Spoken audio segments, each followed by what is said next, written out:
هعمل معاكم النهارده تشيكن كرانشي بطريقه سهله وسريعه، وبجد هتحسوا ان انتوا عملتوا انجاز انكم هتطلعوا سندوتشات زي بره بالظبط.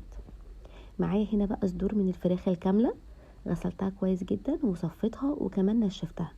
هفتحها بالطريقه دي كده نصين بالظبط ونصين بالعرض، وبعد كده بالشوكه اروح مفتحاهم فتحات بسيطه كده اهوت عشان اتاكد لما اعمل التتبيله انها هتخش في كل حته في الفراخ. وبعد كده كمان ادقهم دقه بسيطه كده بالشاكوش المخصص للطعام، واحضر التتبيله. معايا بقى بصل باودر، توم باودر، كاري، بابريكا، فلفل اسود وملح، وعصير ليمون، و3 معالق كبار من الزبادي. وممكن طبعا نستبدلهم باللبن الرايب. طبعا الزبادي او اللبن الرايب بيساعد ان النسيج بتاع الفراخ يستوي اسرع. معايا بقى معلقه كبيره من معجون الطماطم، وعليه معلقه من الاورجانو، ونقلب بقى الخليط ده كويس جدا. ونجيب بقى الفراخ نرصها كده عشان اتاكد بس ان التتبيله داخله في الفراخ كويس. هرص طبقات كده اهوت، وبين كل طبقه التتبيله. وبعد ما بخلص الكميه تماما اروح مقلبه بقى الخليط كله مع بعضه كده، بقى اتاكدت ان التتبيله وصلت لكل حته في الفراخ.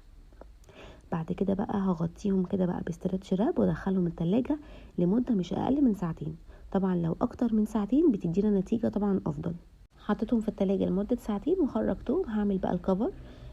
معايا بقى كوبايتين من الدقيق ومعاهم نص كوباية من النشا، وهقلبهم كويس مع بعض. وهنزل بقى عليهم بايه؟ بالملح ونفس التوابل اللي انا نزلتها على تتبيلة الفراخ هنزلها برضو عليهم التوابل الجافة بس. وطبعا ممكن اضيف بقى لو عايزينها سبايسي بنحط شطه، لو مش عايزين ممكن نستغنى عنها. هقلب بقى الخليط ده كله كويس مع بعض، وبعد كده هاخد تلته او يعني كوبايه منه، وهنزل عليهم كده بنص كوبايه من الميه لغايه ما يديني قوام كده يكون لا خفيف ولا تقيل، متوسط كده. ده اللي هيعمل معايا الشكل بتاع التشيكن الكريسبي او الكرانشي. وهقلبهم كويس مع بعض كده. وبعد كده كمان هنزل عليهم ببضايه. البضايه دي برضو بتخليه كده هش كده وطعمه بيبقى حلو جدا. لو حابين تستغنوا عن البضايه ممكن نحط بدلها نص معلقه من البيكنج باودر، بس يا ريت يبقى في ساعتها علشان التفاعل ما يقلش وتدينا برضو نفس الهشاشه بتاعه البيض.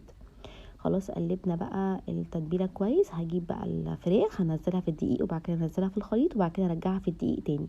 واحاول ان انا ما بططهاش كويس قوي، خليني كده افرفرها بايدي كده زي ما انتم ما شايفين عشان تدينا الشكل بتاع الفراخ الجاهزه اللي بتتباع بره.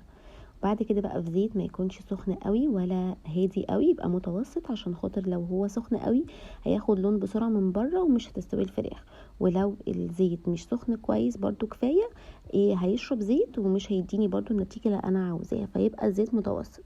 بنخرجها على شبكه وبعد كده بنحطهم في سندوتشات. وبس كده وبألف هنا.